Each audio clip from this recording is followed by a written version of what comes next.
बिस्मिल्लाहिर्रहमानिर्रहीम। अस्सलाम वालेकुम। मैं हूं आपका मेज़बान एडवोकेट उमर। नाज़रीन, आज हम डिस्कस करेंगे कि तोशा खाना असल में है क्या,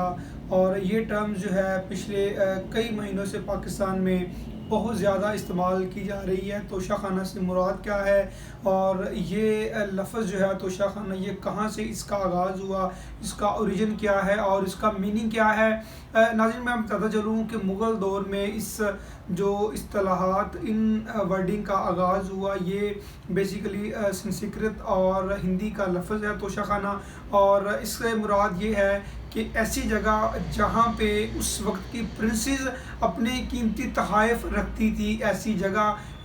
बेसिकली इसे ट्रेजर हाउस भी बोलते हैं, कि जहाँ पे ख़जाना रखा जाता है, ऐसी जगह को तोशा खाना बोला जाता है जहाँ पे तोहफ़े और कीमती अशिया रखी जाती हैं। और नाज़रीन, पाकिस्तान में जो तोशा खाना का केसेस के हवाले से, तोशा खाना तोहफ़े के हवाले से पिछले कई महीनों से जो चहम गोइयाँ चल रही हैं, और रिसेंट जो है, मैं बेसिकली अपने नाज़रीन के साथ डिस्कस करना चाहता हूँ कि लाहौर हाई कोर्ट ने तोशा खाना रेफरेंस में और तोशा खाना केस में 1947 से लेकर अब तक जितने भी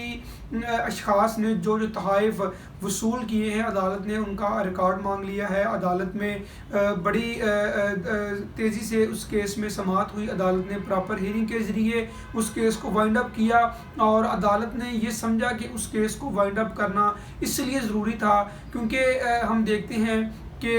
पिछले जो हमारे सियासी पार्टी यहाँ हैं हमारे मुल्क में, उनमें मुख्तलिफ जो है वो एलिगेशन लगा रही हैं। जैसे कि मुस्लिम लीग नून है, वो पाकिस्तान तहरीक इंसाफ पर इल्ज़ाम लगा रही है, और पाकिस्तान तहरीक इंसाफ मुस्लिम लीग नून पर लगा रही है, और इसी तरह का दीगर जो जमातें हैं वो एक दूसरे पर एलिगेशंस लगा रही हैं कि आपने तोशा खाना से तोहफ़े लिए हैं, आपने उनकी जो है वो रकम, जो उनके वाजिबात हैं वो अदा नहीं किए, और आपको जो वो चीज़ें और बहुत सी कीमती अशिया भी हैं वो आपको जो है वापस करनी चाहिए। उसके बारे में अभी जो इमरान खान के बारे में कुछ माह पहले जो उनका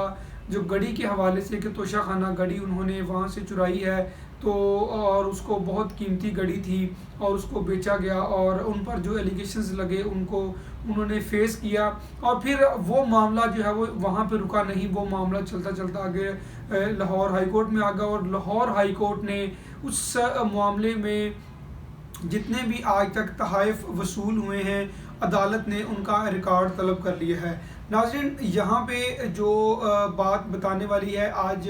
फेडरल गवर्नमेंट की जानिब से ये कहा गया कि उन तोहफ़े को और उन रिकॉर्ड को डिस्क्लोज़ करने से हमारे जो रिलेशंस हैं, इंटरनेशनल रिलेशन, वो ख़राब होंगे, और अगर उनको खुफिया रखा जाए तो ठीक रहेगा। इस पर अदालत ने, जस्टिस आसिम हफीज़ साहब इसको समाअत कर रहे थे, और उन्होंने बड़ा क्लियर कहा कि जब पिछली हुकूमत और एक दो मेंबरान के तोहफ़े जो हैं आपने डिक्लेयर किए, आपने लीक किए, तो तब जो है वो खुफिया रिकॉर्ड जो है वो उसका भरम नहीं रहता था, तब तो आपने किसी चीज़ का आपने एतमाद नहीं रखा। लेकिन उन्होंने अदालत में ये भी प्रॉपर डिस्कस हुआ कि जो ex prime minister Imran Khan है, उस पर जो एलिगेशंस लगे तोशा खाना से, उन्होंने प्रॉपर उनका जवाब दिया, उसकी स्टेटमेंट दी, और एक अदालत ने ये कहा कि अगर एक प्राइम मिनिस्टर जो है वो अपने तोशा खाना रिकॉर्ड दे सकता है और उन पर एलिगेशंस लगा के उनको या किसी दूसरे बंदे को नाअहल किया जा सकता है, तो फिर जो मौजूदा वफाकी हुकूमत है उनका जो रिकॉर्ड है वो क्यों कौम के सामने नहीं लाया जा सकता। आज मैं ख़ुद अदालत में मौजूद था, बड़ी दिलचस्प समाअत थी। अदालत ने कहा कि आप ये कैसे कह सकते हैं कि अगर एक कोई भी जो लीडर है, अगर उसने कौम के नाम पर, पाकिस्तान के नाम पर अगर कोई तोहफ़े वसूल किए हैं, तो वो अपनी विल से अपनी पर्सनल यूज़ के लिए किस तरह इस्तेमाल कर सकता है। वो पाकिस्तान का ख़जाना है, पाकिस्तानी ट्रेजर है, वो किस तरह इंडिविजुअली इस्तेमाल कर सकता है। अदालत ने ये कहा कि आपने जो भी तोहफ़े 1947 से लेकर अब तक वसूल किए गए हैं, अदालत ने उनका प्रॉपर रिकॉर्ड मांग लिया है। और दूसरा नाज़रीन, जो अदालत ने बड़ा पॉइंट, जो कि एक वैल्यूएबल पॉइंट है, वो अदालत ने कहा कि साथ में जो मुतलका हेड ऑफ डिपार्टमेंट है वो अपना बयान हल्फी जमा करवाएगा। उसकी रीज़न क्या है? उसकी रीज़न ये है कि वो जब रिकॉर्ड के साथ अपना बयान हल्फी पेश करेगा تو کل کو یا کچھ عرصہ بعد کوئی رد و بدل ہوتی ہے ریکارڈ میں تو عدالت اس کو پکڑے گی جس بندے کا بیان حلفی کورٹ میں سبمٹ کروایا گیا، کیونکہ سبمٹ کروانے کا مطلب یہ ہے کہ اس بندے کے بہاف پہ جو اس ڈپارٹمنٹ کو ہیڈ کر رہا ہے اس کے بہاف پہ عدالت جو ریکارڈ آئے گا اس کو موجودہ صورتحال سے کارروائی کرے گی، اور اگر آئندہ وہ چینج ہوا تو جو جس بندے کا بیان حلفی کورٹ میں جمع ہوگا اس پر پھر کارروائی کی جائے گی۔ عدالت نے ناظرین 7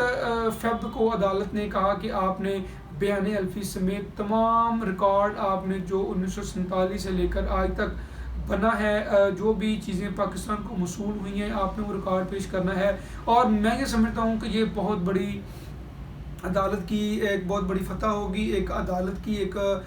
بہت اچھی ایکٹیویٹی ہوگی۔ عدالت کو اس طرح کے معاملات میں اسی طرح ریپڈلی فیصلے کرنے چاہیے، کیونکہ جو بھی پارٹی برسر اقتدار رہی ان کا جو انہوں نے سرکاری خزانے سے وصول کیا اور جو قوم کے نام پہ کھایا، چاہے وہ پاکستان تحریک انصاف ہو، چاہے وہ پاکستان مسلم لیگ نون ہو، پاکستان پیپل پارٹی ہو، یا JUIF ہو، جماعت اسلامی ہو، TLP ہو، کوئی بھی ہو، جو جماعتیں اقتدار میں رہی ہیں انہوں نے جو پاکستان کے نام سے، پاکستان کے as a head of state پہ رہتے ہوئے انہوں نے جو بھی تحائف وصول کیے ہیں، عدالت نے کہا کہ آپ نے ان کا ریکارڈ پیش کرنا ہے، اور جو انہوں نے ریسیو کیا وہ کس بنا پہ انہوں نے وصول کیا۔ اور میں ناظرین بتاتا چلوں کہ اس پہ انشاءاللہ نیکسٹ بھی میں اپنے ناظرین کے ساتھ ڈسکس کروں گا کہ بہت قیمتی جو ہے تحائف اور قیمتی گاڑیاں بھی تحفے میں آئی ہیں پاکستان کے توشہ خانہ میں، لیکن وہ غائب ہیں۔ اب اس کی ڈیٹیل جو ہے وہ سامنے آتی ہے تو پھر پتہ چلے گا کہ کون ہے جس نے قوم کا اور پاکستان کا مال کھایا، اور جو بھی اس میں ریسنٹ ڈیولپمنٹ ہوگی وہ میں اپنے ناظرین کے ساتھ ڈسکس کروں گا۔ اپنا بہت خیال رکھیے گا، اللہ حافظ۔